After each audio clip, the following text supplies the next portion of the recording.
Hello everyone, good morning to all. Welcome you all in this session. I hope every one of you is fine. So quickly confirm me, am I audible? Yes, everything is okay. Now, so in today's session, what I'm going to discuss. So my full name is Saloni Gupta and in Oliveboard, I'm taking two papers in compulsory that is ABM and next is ABFM and one elective paper that is central banking. So your CAIIB educator in Oliveboard. Now, so in today's session, what I will discuss about the new syllabus, scoring topics. If you are preparing for your upcoming exam for your June-July 2026 examination, then this video is important for you all. So in today's session, you will be getting all the knowledge about the syllabus, overview of syllabus, what are the scoring topics, then how you can crack this exam in single attempt. So if you are starting your preparation for year 2026, then you must watch this video before you start. Alright, so if you are new to this channel, I highly request you to please subscribe the channel. And if you feel sessions are helpful, then you can like the session as well. So let's start our session. So my full name is Saloni Gupta and I'm taking three papers that is ABM, ABFM and one elective paper in English medium. Now this elective paper would be in bilingual also and English also. Means in Hindi and English both I'm taking but these two papers only in English medium. Now, so just like your JAIIB examination, CAIIB is all the about same. Only difference is that in JIIB you have studied four subjects. Here you have total five subjects. So CIIB Certified Associate of Indian Institute of Bankers. Then who conduct this exam? The same IIBF. This exam is at the national level. Then types of question you will be seeing that is MCQs. So later on we will see that what are the different patterns of question we will going to see in multiple choice questions. Now, number of papers of four compulsory and one elective paper is there. So it doesn't mean that your elective paper is not important. No, it is equally important. If you want to clear your CAIIB exam, then you need to qualify in this elective paper as well, apart from your compulsory papers. So total we have five papers. Now, for in four compulsory, what are those compulsory paper? First is ABM, second, then BFM second, third is ABFM, and fourth is BRBL. So these are your four compulsory paper. Now, and in elective, you are provided five options. Among these five options, you have to choose one paper according to your convenience. Now, what are those five options? IT and digital banking. Then you have central banking. Then you have rural banking. Then you have HRM. And last is risk management. So according to your convenience, you can choose whichever paper you want. If you have a, if your background is the computer science engineering, then you can go for IT and DB. Okay, if you want to study only theoretical part, okay, no numericals. If you are good with management part, then you can go with HRM. Then, if you have any past experience working in any rural bank, then you can opt for rural banking. So these papers, it entirely depends on you. It's your final call that which paper you would going to select. Now, number of questions, again, it is 100 for each paper, mode of exam online, and this is the official website where you can check any details if you want to check. Now, so, what is the exam pattern of year 2026? Mode online language in whichever medium you can choose your paper, either Hindi or English. Now, number of questions it would be 100 and marks 100 means 1 mark for one question. Now, nature MCQs it is entirely the objective paper. Until now, there is no negative marking. But no negative marking it means that if you are answering any question which you are not 100% sure, so still you will not, there will be no deduction in your marks. But IIBF, day by day, IIBF is increasing its level. If IIBF is increasing its one level up, then we have to increase our preparation of two level up. So that is in every cycle, if you will see the level of questions are becoming very tough. So it's important that you should have conceptual clarity. Rather than cramming and rote learning, if your concepts are clear, you would attempt any question. And duration is what? That is 2 hours per paper. So for every paper, you would be given 2 hours. Now, so we have compulsory and elective papers. So four compulsory papers are there: ABM, ABFM, third paper ABFM, fourth paper BRBL, and elective paper. The five options are provided, which I told you just now. So total marks 100, number of questions 100, and durations are of 2 hours. Now, see, these are your expected dates. These are not your accurate dates. These are just your expected dates. So registration, it will start somewhat in March, and your first exam would be on June 1st. Then after a gap of 2 weeks, you would be having your BFM paper. Then 1 week gap. After 1 week gap, you would be having your ABFM. Then BRBL 1 week gap and elective on 29. So these are just your expected dates. It may happen like 1 week before or 1 week after, but roundabout these are your dates. Now, so let's understand about the syllabus. Let's do the overview of the syllabus. So in ABM, we have total four modules: A, B, C, and D. And out of these four modules, two modules are of your theory plus numericals, and two modules are your entirely theory. Entirely theory means one or two questions would come from any topic from theoretical topic in the form of calculative part, but rest of the two units they are theoretical. Now, so module A is all about statistics. So 70% of the questions you will get, that is in the form of numericals, and rest 30% of the question would be your theory. Then module B is all about HRM, so it is a theoretical unit. So you should have the conceptual clarity. Your concepts must be very clear in order to solve the twisted case studies. Then module C, again, it is a mixture of theory plus numericals. So 2-3 units are there where you can expect numerical questions in module C. And module D, again, it's a theoretical unit. So one question you can expect, that is provisioning coverage ratio in module D. And one question you can expect, that is compa ratio in module B. So these two are the topics from where you can expect a numerical question, one question. Otherwise, both B and D, these are entirely theoretical. So 99% unit is theoretical. 1% you can expect these two questions. Now, so let's have the overview of module A. So module A, 70% practical plus 30% theory. So we have definition of statistics. These are your basics, means what are statistics, what are the features, what are the advantages, disadvantages, collection. So all these are the fundamentals of statistics. Then we have sampling techniques, then we have central tendency, how different measures of central tendency, that is mean, median, and mode.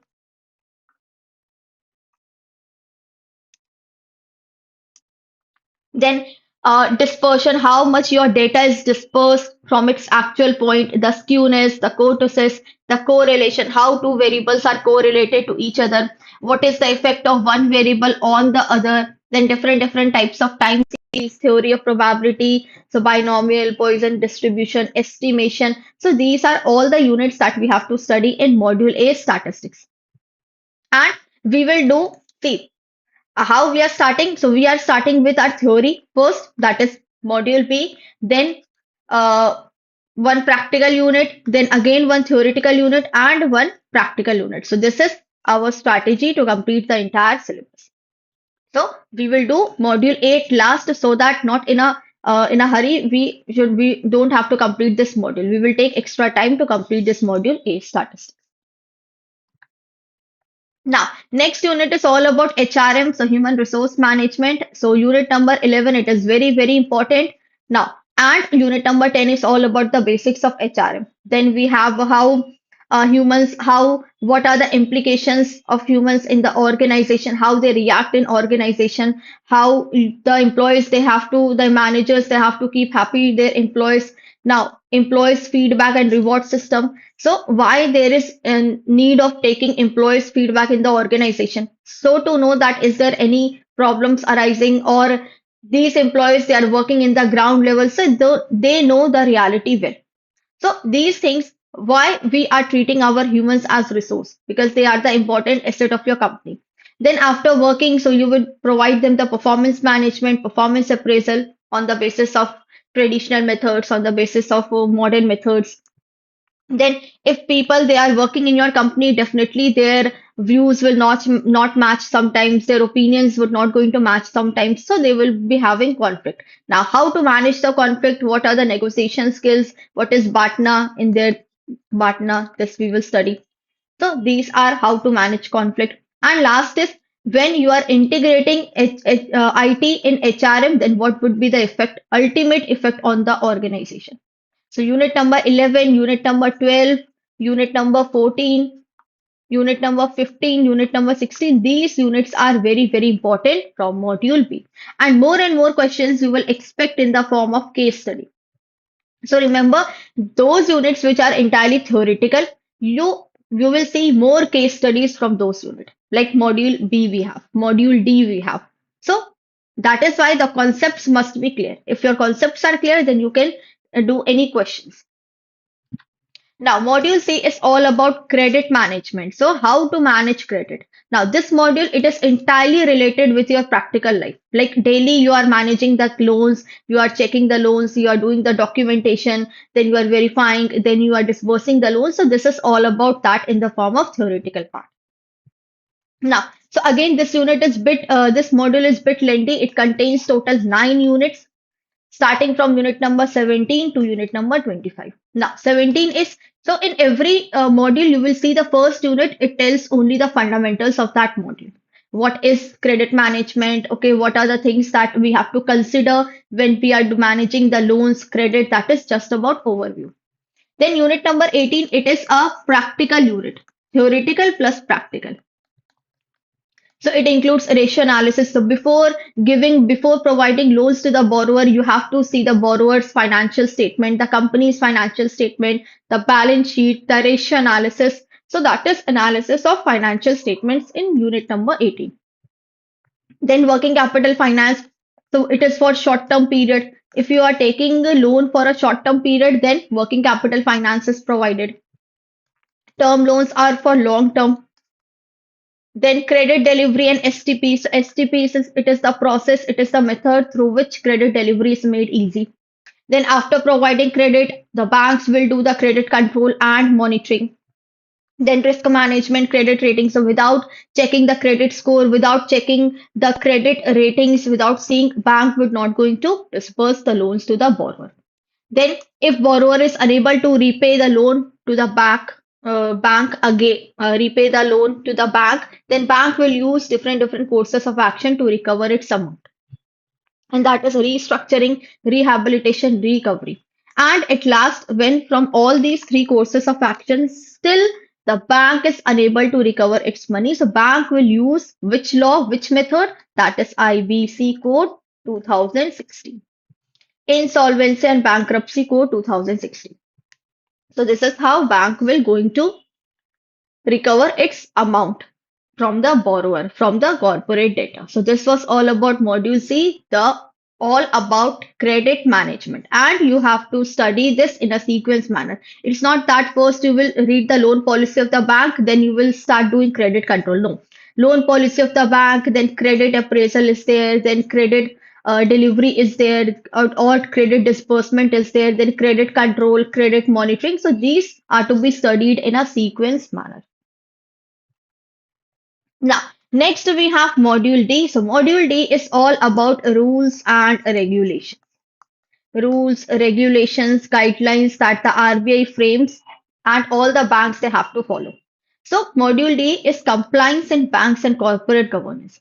So again, we have 7 units in this, and in module D there are specific 8 to 10 topics that are very very important, and every year, every cycle you will going to see questions from those topics.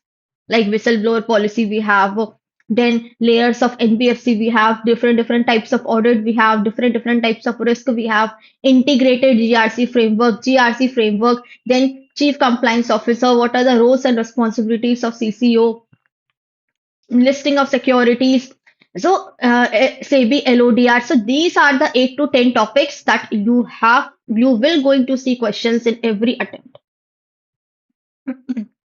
So 26 is all about compliance function and bank units. So again, it is the all the fundamental. What is compliances? What are the rules and regulation? Why it is important to follow the compliances in banks. So this is unit is all about. Then compliance audit. So here we will study different types of audit, the risk-based internal audit, HIA, then governance structure. What is the structure of following compliances? Okay, the hierarchy structure. Then identification of compliance issues. So different issues will generally arise when we know that market is entirely dynamic. Now, how to cope up with those problems, with those issues, and what are the different types of risk, and how we will use three risk elements to mitigate all these risks, to overcome all these risks. Then compliance culture and governance, risk and compliance framework. Then what is the role of CCO? So these are the few topics that are very important. The layers of NBFC, then roles and responsibilities of CCO, head of internal audit, risk-based internal audit. Then we have whistleblower policy, then SEBI LODR. So these are the topics that are very important. And different types of fraud, the cyber threats, the Chief Vigilance Officer, CVO, then types of vigilance. So these are the topics that are important in unit number 32. So all this we will study in our classes. Now, next is types of questions. So what are the different types of questions that you will going to see in your exams? Now, first is direct question. Now, what is direct question? One question is provided to you, and it's simple. Four options are given to you. That is direct question. Now, statement-based question is of two types. One is assertion releasing question, and one is statement one, statement two, statement three, statement four question. So assertion is provided and its reason is given to you, or 4 5 statements are given to you, then it is asked in the option that 1 2 and 3 are correct, 2 and 4 are correct, all of the statements are correct, yeah, none of the statements are correct. So this is the second statement based question. Now, third we have case study. So what is case study? A 5 6 paragraph of story is provided to you, case is given to you, and from that case you have to study it properly, that case, and you would be given few questions and its options. So you have to read the question and you have to identify its correct answer. So that is case study. Now, next is without option question. So without option question, it is provided like match the following. Okay, then fill in the blanks, or any numericals. So in this, you will be provided no options. So without option questions are there. Now, why in numericals without option C? Sometimes what happens when you are calculating, even on the calculator, your value may differentiate. It may differentiate after point. After point, it may happen 1, 2, or 1, 2, 4, or 1, 3, 2, like this. So, in order to avoid such kind of confusion, but in the exam, suppose the options are not given. Option is given 4.124, and you are getting your answer 4.132. So in order to avoid such confusion, so that is why with sometimes some numericals without options are provided. So you have to you have to put the number, put the solution, or you can say whatever answer your comes with the help of virtual keyboard. That is what without option questions. Now, if I talk about the module priority.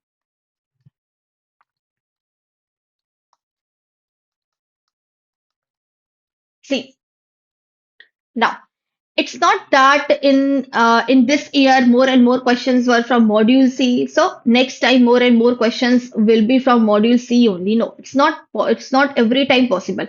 Now, two modules are there, that is module C and module B. Now these two modules, they rotate. So in any cycle more questions would be from module B, and in any cycle more question would be from module C. So B and C, these two rotate. All right, B and C. Then after that, we have A. Then after that, again, we have either B or C, and then D. So this is the priority of all the modules. So sometimes module B would be asked, more questions would be asked from module B, then A, then C, then D. Then sometimes more questions would be asked from module C, A, then B, then D. So this is the priority of all the modules. So B and C, these two rotate. And from module A, it's fixed that you will going to see approx 20 to 22 questions, okay, from module A. That is fixed. So in the form of theoretical or in the form of numerical questions. All right. Now, then next, so we have see what are the tips and tricks to clear this paper? So first of all, see from if you will count from December onwards also, then still you have 6 7 months in your hand.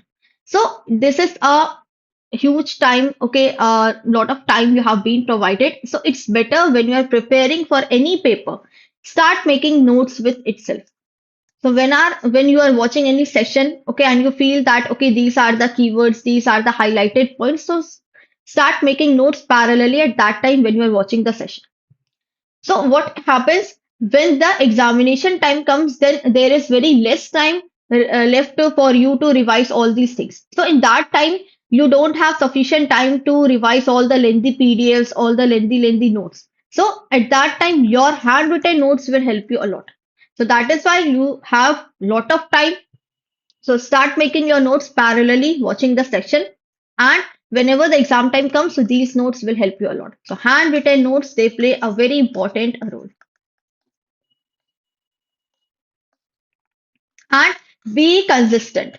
Consistent means it's not that one day you have studied 4 hours, second day you have studied 1 hour, then third day, fourth day, fifth day, you have studied nothing. No. Consistency means if you are giving daily 2 hours, then if you are giving 2 hours, then daily you have to give these 2 hours. So every day you have to study at least a little bit, at least 1 hour, 2 hours you have to study daily. Then only you can clear this exam. Now IIBF is not giving you the simple and easy questions. Lengthy questions are there. You should have the practice of doing lengthy questions in mock test. Give mock test once your syllabus gets over and try to read the question properly. Because what happens, lengthy questions are there, you read in hurry and you make mistake. So have the practice of reading notes, reading PDFs, reading lengthy questions. Okay, attempt all the mock test which is provided. We are providing you sectional test also, so give that also by enrolling in our course. So these are all the small tips which you can follow from today itself if you want to clear your paper in single attempt. Now, so this is the success of CIB June 2025, even more than this. So if you also want to see yourself over here, then for that you have to enroll in our Super Elite plan and join our Telegram channel. This is our Telegram channel. So here you will be provided all the notifications of the exam, of any updates, then notification of all the classes. Then you would be given a daily questions also to practice. You can practice your questions over there. And if you have any doubt, you can ask the doubt also over there. All the PDFs will also be provided over there. So join this Telegram channel for quizzes and polls, YouTube class updates, important updates, and notifications. Now, so this is the batch which I'm talking about. So do enroll in our super elite plan, that is all in one plan. Not only the benefit of live classes would be provided to you, but also tests would be given to you. Special sessions would be conducted where we will discuss the previous year pattern question, then summarized notes are there. Case study numerical test will be provided to you for elective paper test will also be provided to you. And this is special doubt clearing sessions would be conducted with experts. So where you can you can ask your queries if you have any doubt related to any topic, not only the academic, but apart from that also if you have any doubt related to your professional life, personal life, so you can clear all your doubts over here. And this is the peer mentor community. So for your academic doubts, you can tag to any educator and you can ask any doubts. And you will get your doubts will be resolved soon. Now, right now we are having a huge discount that is flat 58% off on all your GIB and CIB plans. If you are thinking to enroll in our CIB Super Elite plan, then you can grab this opportunity. You can have flat 50% off. So this is a dhamaka sale and it ends on 8th of December. So how you can get this off, the flat 58% off, by using the code FEST. That is FEST. So I hope you have got a clarity about the paper ABM. So in next class, we will be discussing the same strategy, all the patterns, details of paper ABFM. So don't forget to like the video, subscribe the channel, and do enroll in our course. So thank you all for watching this session. So we'll meet in another session. Till then, take care everyone. Goodbye.